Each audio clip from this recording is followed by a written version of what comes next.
bien ça déjà. Alors monsieur Hénard, vous êtes chez vous là? Ah, complètement. Et vous êtes là depuis très longtemps déjà? Dépositaire respectueux et passager. Et vous êtes là depuis très longtemps? 1820, pour la famille. Ah d'accord. Personnellement depuis... parce que je ne vous donnais pas cet âge. 1800, personnellement depuis 1900, très exactement 43 pour m'occuper de Fontenay. Mais depuis ma naissance, pour vivre à Fontenay. Une petite anecdote sur Fontenay? Les anecdotes sont tellement multiples que je pense qu'il faudrait que j'en recherche une. Oui, une qui vous vient à l'esprit. Vous dire tout simplement déjà une anecdote qui n'en est pas tout à fait une, c'est que c'est mon grand-père Hénard qui m'a transmis cette passion de s'occuper de Fontenay et que je l'accompagnais pour prendre les mesures, pour accompagner ces travaux de restauration de Fontenay qu'il dirigeait lui-même et avec un soin remarquable, et la preuve en est, voir ce qu'est devenu Fontenay maintenant. C'est au cœur d'une vallée boisée en Côte d'Or que l'on peut découvrir un des plus anciens monastères d'Europe. Il s'agit de l'abbaye cistercienne de Fontenay. C'est Saint Bernard qui a fondé l'abbaye en 1118. Elle aura bientôt 900 ans. La pièce pivot du monastère reste son église du XIIe siècle. L'abbaye de Fontenay se trouve parmi les trésors de l'humanité et est classée au patrimoine mondial de l'UNESCO.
C'est magnifique de simplicité et d'émotion et d'union dans la prière. C'est la joie cistercienne qui rayonne avec le soleil, qui doit se poursuivre en Côte d'Or, autour de Fontenay, de Cîteaux et de tant de traces de Saint Bernard.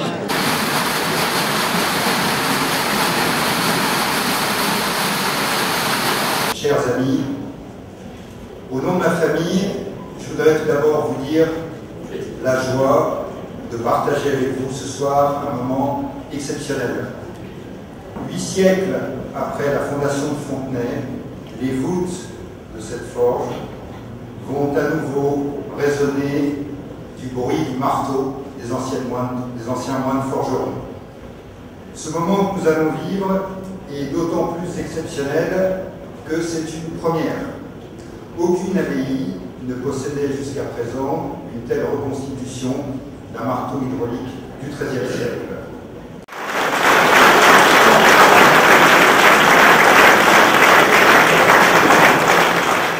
Vous comprenez quelle est l'émotion, mon émotion, celle de mon épouse et celle de François et de son épouse, devant un jour aussi important.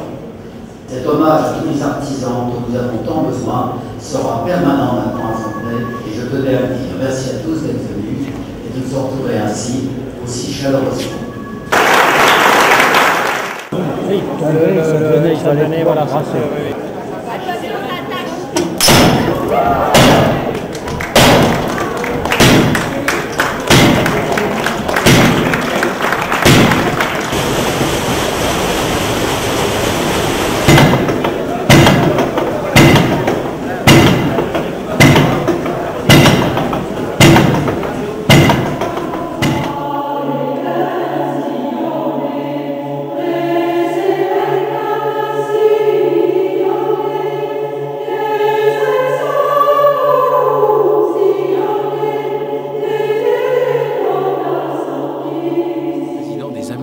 Et j'ai eu l'honneur de discuter il y a quelques années avec François Hénard, qui était mon ami, et nous avions évoqué ce projet culturel pour l'abbaye de Fontenay de monter un spectacle autour de Saint-Bernard. Et François, à l'époque, m'avait vivement incité à monter ce projet. Et ce soir, ici à l'abbaye de Fontenay, grâce aux parents de François, qui hélas n'est plus là, on a l'immense bonheur de pouvoir vous présenter ce spectacle.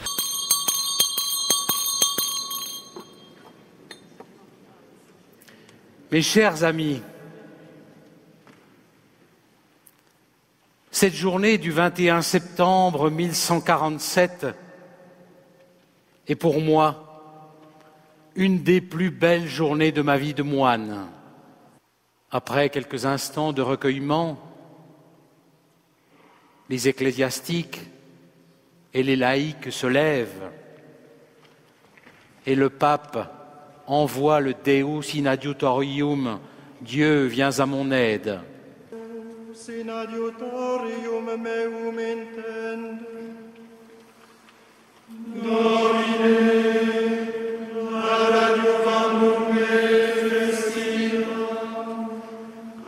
Gloria Patri et Filio, et Spiritui Sancto. Sicut erat in principio et nunc et semper, et in saecula saeculorum. Amen.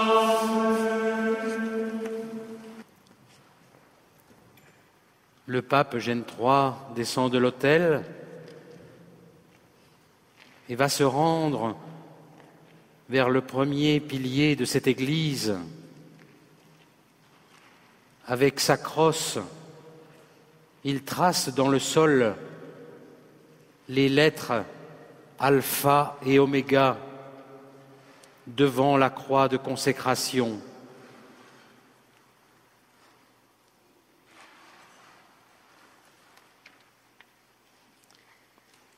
Il asperge le pilier d'eau bénite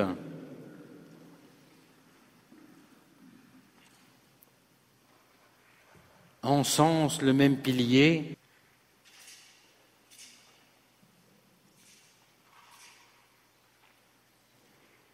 et pratique une onction avec le Saint-Crème sur la pierre de l'Église.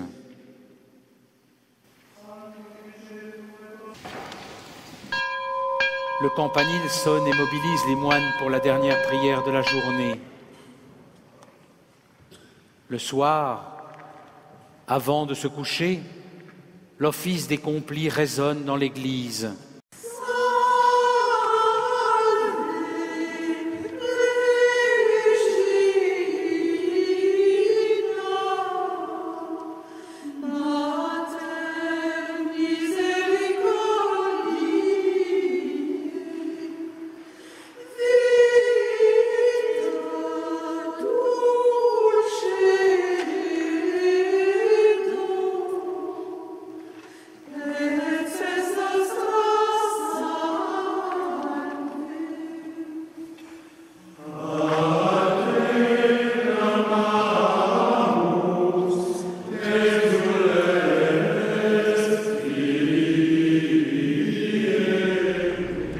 Et puis, dans chacun des départements bourguignons, nous avons mis en place un sentier de découverte forestier pour illustrer les modalités de gestion forestière respectueuses de l'environnement.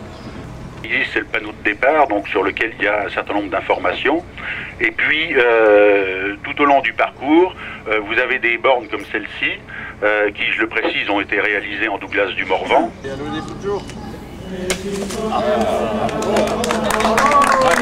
Attendez maintenant.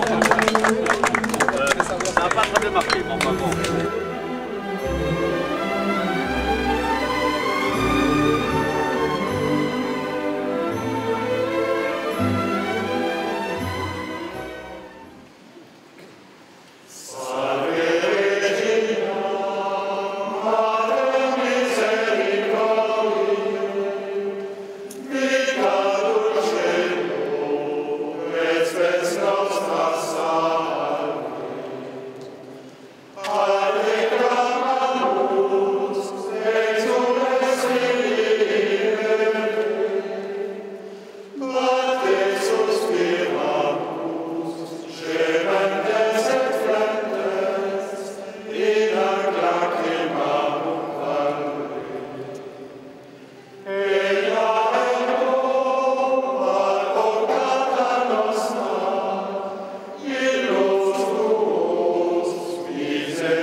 Et ici, c'est l'endroit parfait pour chanter du grégorien.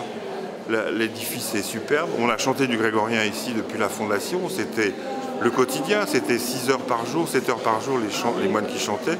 Et il n'y a pas de répertoire mieux adapté que le grégorien. Et ça, c'est ce qu'ont bien compris toute la famille Hénard, qui nous invite depuis plusieurs années, à proposer ces temps un peu informels, de 2 heures, avec la lumière des bougies, ce qui est complètement exceptionnel aussi, une manière libre de déambuler, et puis pour nous de chanter ces pièces qui ont toujours résonné ici et qui sont pour nous, c'est l'endroit parfait pour pouvoir chanter, quoi. Voilà. On ne joue pas les moines, mais on essaie de restituer un peu l'ambiance sonore et cette église qu'on voit toujours vide et toujours silencieuse, elle sait parler aussi, elle nous répond, quoi. Voilà, c'est ça le secret d'ici. La pierre nous répond bien.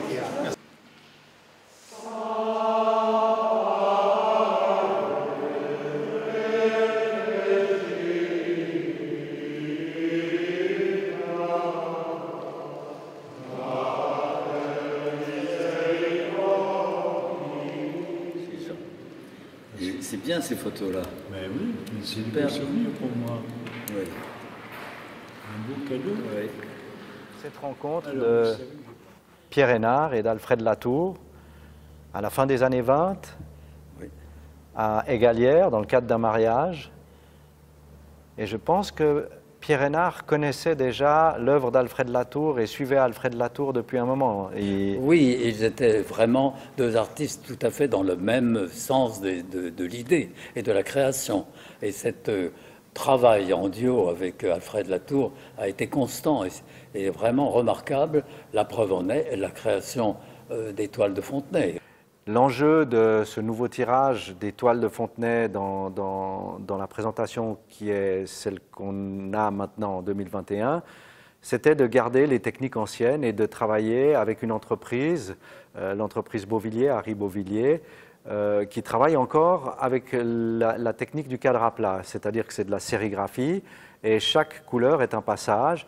Et l'intérêt, c'était de respecter vraiment les colorimétries de Latour et de travailler au plus proche des techniques qui étaient les techniques utilisées par François Brunet-Lecomte dans ce partenariat qu'il avait avec Pierre Hénard et Alfred Latour. C'était Alfred Latour, l'artiste, Pierre Hénard, voilà, l'éditeur, et François Brunet-Lecomte, l'imprimeur. On se rend compte que ces tissus créés dans les années 50 tiennent tout à fait et ne sont pas démodés. Donc le génie de Latour, c'est de trouver des réponses en peu de couleurs pour que l'on puisse travailler avec des techniques d'impression au cadre et que l'on puisse produire des tissus originaux. Et il sera salué tout au long de sa carrière pour ses collaborations.